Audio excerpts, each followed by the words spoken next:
ৰূপহীহাটৰ হাতীপুখুৰীত কংগ্ৰেছৰ সভাত জনশূন্যত পৰিণত। প্ৰশাসনৰ অনুমতি বিচৰাৰ পিছতো অনুমতি নিদিয়াৰ অভিযোগ কংগ্ৰেছ কৰ্মীৰ। অনুমতি অবিহনে কংগ্ৰেছে হাতীপুখুৰীৰ কৰ্মী সভাৰ আয়োজন কৰিছিল আৰু সেই সভাত আৰক্ষীয়ে বাধা আৰোপ কৰাৰ অভিযোগ সভালৈ অহা লোক। পুৱাৰ ভাগতে আৰক্ষীয়ে মাইকযোগে কংগ্ৰেছ সভালৈ ভাগ নোলোৱাৰ বাবে জনাইছিল আহ্বান।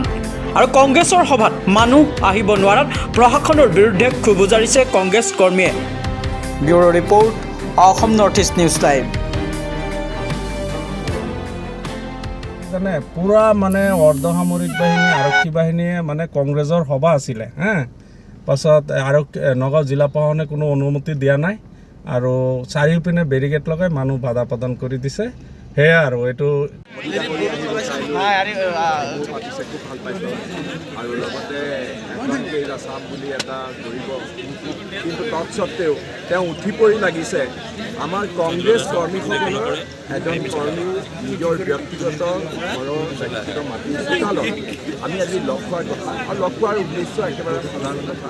এতিয়া আজি 3 দিনৰ আগতে আমাৰ ৰকিবুল হুছেইন ডাঙৰীয়া তেওঁৰ পুৰণা সমষ্টিলৈ আহিছিলে আৰু আহোঁতে পুলিচৰ ছত্ৰছায়াত থকা বিজেপিৰ সদস্য কেইবাজনো ইয়াৰ ভিতৰত সদস্য তেওঁলোকে দলবদ্ধভাৱে অতি প্ৰণালীগতভাৱে ৰকিবুল হুছেইনক হত্যা কৰিবৰ কাৰণে দিন দুপৰতে ৰাস্তাৰ ওপৰত আক্ৰমণ কৰিছিলে। ইয়াৰ আমি গোটেই কংগ্ৰেছ পৰিয়ালৰ লোকসকলে কেৱল প্ৰতিবাদেই কৰা নহয়, আমি সকলো আজি এই ৰূপহী সমষ্টি এই অঞ্চলত য'ত তেওঁক আক্ৰমণ কৰিছিলে, নাতিদূৰত আক্ৰমণ কৰিছিলে, আমি সকলো ইয়ালৈ আহিছোঁ।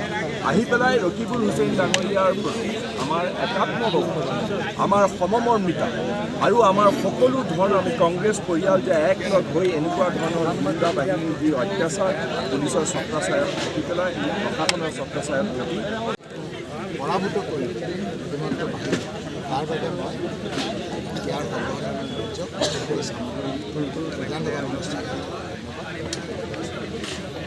মোৰ ভাষাত হিমন্ত বিশ্ব শৰ্মাই কওঁ যে আজি বলিয়া কুকুৰৰ ৰাজনীতি তেওঁৱেই কৈছিল যে মই বলিয়া কুকুৰ নহ'লে এনেদৰে আভিজাত্য থকা সুনাম থকা অসমৰ পুলিচক এনেদৰে তেওঁ বহুতীয়া হিচাপে তেওঁ ব্যৱহাৰ পুলিচৰো মনবিলাক বেয়া, তেওঁ যিদৰে ব্যৱহাৰ কৰিছে উপায়ো নাই। গতিকে যিসকলে আহি আমাক অংশগ্ৰহণ কৰি ধন্যবাদ জনাইছোঁ, কৃতজ্ঞতা জনাইছোঁ। আৰু প্ৰদীপ বৰদলৈ ডাঙৰীয়া দিল্লীৰ পৰা উধাটো যাই আছে। আজি তেওঁ অহাৰ প্ৰগ্ৰাম নাই, তেওঁ গাটো বেয়া অপাৰেশ্যন হৈছে। আজি খুৰা ডাঙৰীয়া আহিছে, বিধায়কসকলে আহিছে, মই তেখেতসকলক ধন্যবাদ জনাইছোঁ। আৰু আপোনালোকে জানে যে অসমৰ ভিতৰত মই ভাবি আছোঁ আমাৰ নিচিনা সাহসেৰে অপজিশ্যনত যুঁজকচোন। তেওঁ আলফাৰ পৰা তেওঁ মই দিল্লীত গৈ আছোঁ।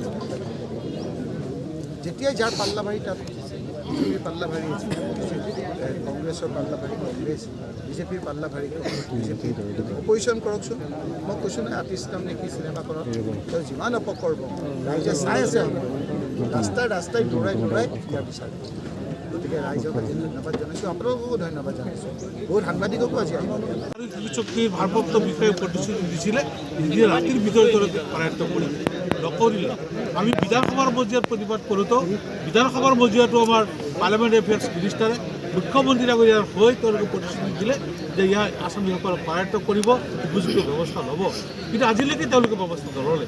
কাৰণ এৰেষ্ট কৰিলে জুলুকদাৰ ব্যক্তি ওলাই পৰিব, এৰেষ্ট কৰিলে যে বিজেপি দলৰ আছিল সেই কথা ওলাই পৰিব। সেইকাৰণে তেওঁলোকে ইছ্যু ডাইভাৰ্ট কৰিবলৈ গ'ল। ইছ্যু ডাইভাৰ্ট কৰাৰ কাৰণে এতিয়া সিদিনা দুজন বিধায়কে বিজেপি দলৰ বিধায়কে যে মোৰ পুত্ৰ ৰকিবুলৰ পুত্ৰৰ কাজিয়া বুলি ক'বলৈ কুণ্ঠাবোধ কৰা নাই। তেওঁলোকে জানে যে আছামী এৰেষ্ট কৰিলে যে বিজেপি দলৰ কৰ্মীসকলে কৰিছে সেইটো ওলাই পৰিব। সেইকাৰণে ইছ্যু ডাইভাৰ্ট কৰিবলৈ তেওঁ বিচাৰিছে। গতিকে তেওঁলোকে যিটো ৰাজ্যত বাস কৰিছে সেই ৰাজ্যত মান সন্মান গৰিমা তেওঁলোকে বজাই ৰাখক।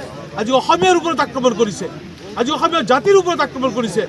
অসমীয়া জাতি ৰক্ষা কৰাৰ কাৰণে, জনগণক ৰক্ষা কৰাৰ কাৰণে যিসকলক নিয়োজিত কৰা হৈছে আৰক্ষী বাহিনী, সেই আৰক্ষী বাহিনী কি ধৰে এই ডাকচুৰসকলে, ডকাইতসকলে লুঠিয়াইছে, গুচিয়াইছে, মাৰপিট কৰিছে, বন্দুক কাঢ়ি দিব ওলাইছে।